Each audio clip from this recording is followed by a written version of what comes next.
Welcome back to my channel, Duct Tape Mechanic. In this video, I'm going to give you the top 3 fixes to the F3E1 error code on this sort of Maytag top load washing machine.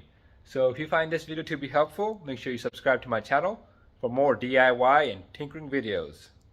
Alright, so this is the washing machine in question. It's a Maytag top loader right here. They come in a couple of different model numbers, but if you're curious, that is the particular model number for this one right here.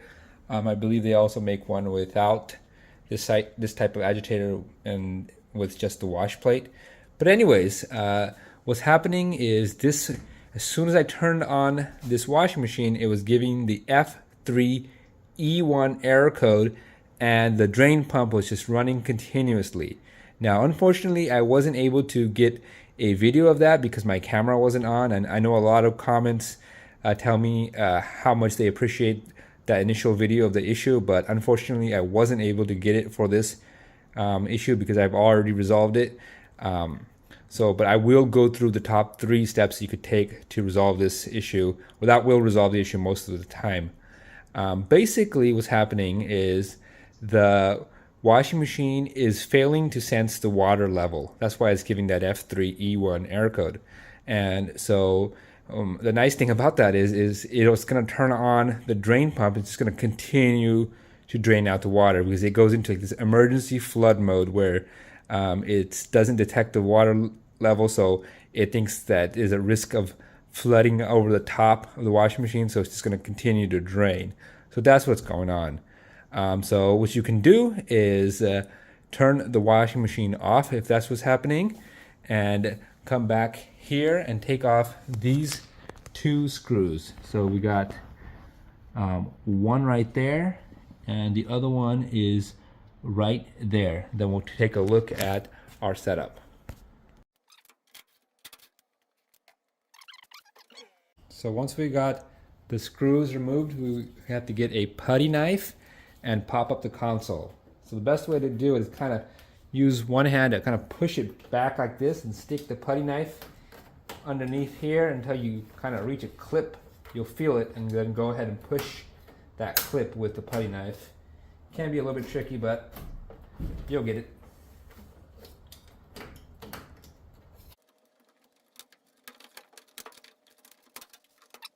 Alright, so as I mentioned in this video, I'm going to show you the 3 most common reasons why your machine is giving that F3E1 error code, I should say.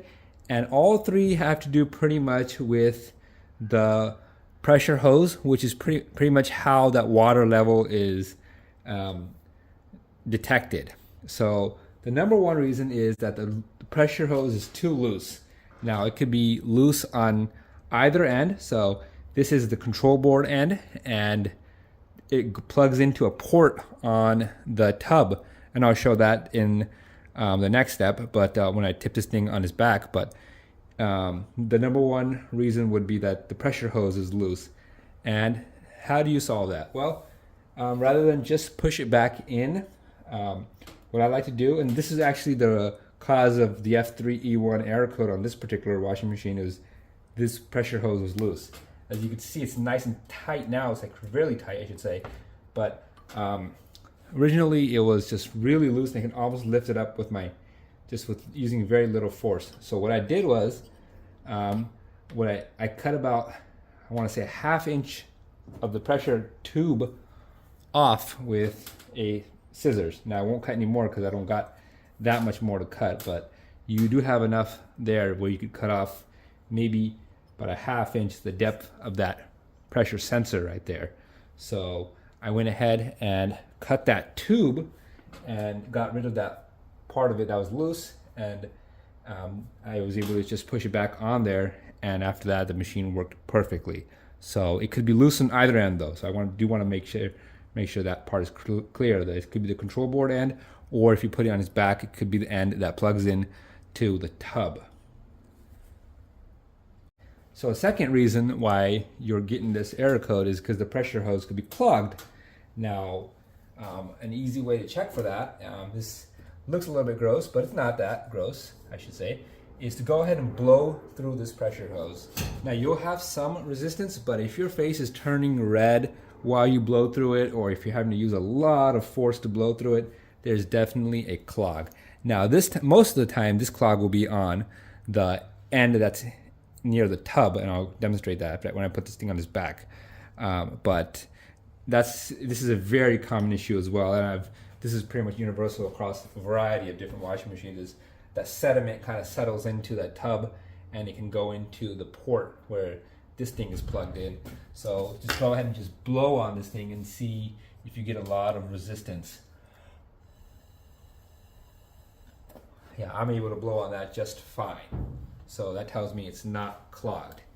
So, and now what we're gonna do is we're gonna go ahead and put this thing on its back, and I'm gonna show you where to look for it on the other end, so on the end of the tub.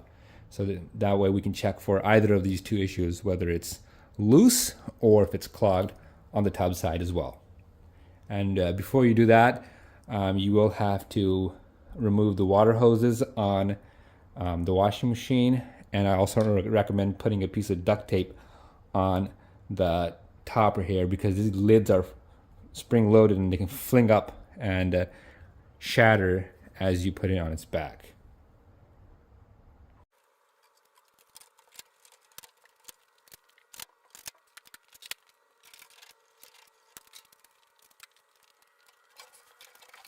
Right, so we got the machine on its back. That's kind of the sediment buildup I was kind of talking about. But here is that port where the pressure hose is hooked into right there. So if I put my hand back there, you'll see that this is the pressure hose right there. And so you can check to see if it's loose by kind of giving it a tug. This is nice and tight. And if it is loose, you go ahead and just pull it right off and it'll come off. Clip it and push it in further, as I did with the one on the control board. Now, if it's not loose, but when you blew on it, you got a lot of resistance, what you can do is take this hose out and ream it out with like a wire. That's what I typically use, like a bare metal wire. I also like to take it off the port and also ream out the port, make sure there's no debris in that port, which is this little part as well. It's a barb fitting. So that will clear that up. Then I'll blow it out from the top again. Sometimes you can also hook like compressed air, like using a can or something, like an air duster can, I should say, and that will also help blow out the debris further into the tub, and then it'll just be drained away with the next wash.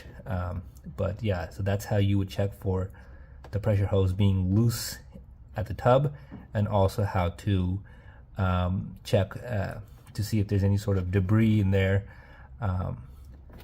if you know a lot of resistance. So if you've done those two steps, you've checked for the pressure hose being loose on either end, and you've checked for debris by blowing through it. The third reason, or pretty much the third thing left why it's causing that error, third most common I should say, you could still have like a fluky issue, like a control board being bad.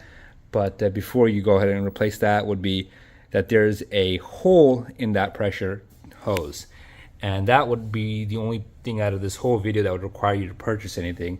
I will try to post that part number to that pressure hose, so you can just click on that link and get to it. But if you do those two first steps and you're still getting that F3 E1 error code, just go ahead and replace that hose. And on this particular model, the easiest way to do that is actually through this back panel right there, which I'll show you real quick. I won't take it off, but there's a bunch of screws in the back you could take off, which will give you a better access to that pressure hose port right there that's on the tub. And if you need to clean it better that way, you can also access it that way as well. All right, so to replace that line, the pressure hose line I should say, you can just undo these screws around the perimeter of this panel and take off the main drain hose as well, and this whole metal panel will come off, and you can get really easy access to that pressure hose line. Alright, so I've got the washing machine hooked up to my test station over here, and it's washing away some duct tape delicates, and it's working as it should. So if you found this video to be helpful and it helped you solve the F3E1 error code on a Maytag washing machine, make sure you hit the thumbs up sign. Also, don't forget to subscribe and help me get to 100,000 subscribers.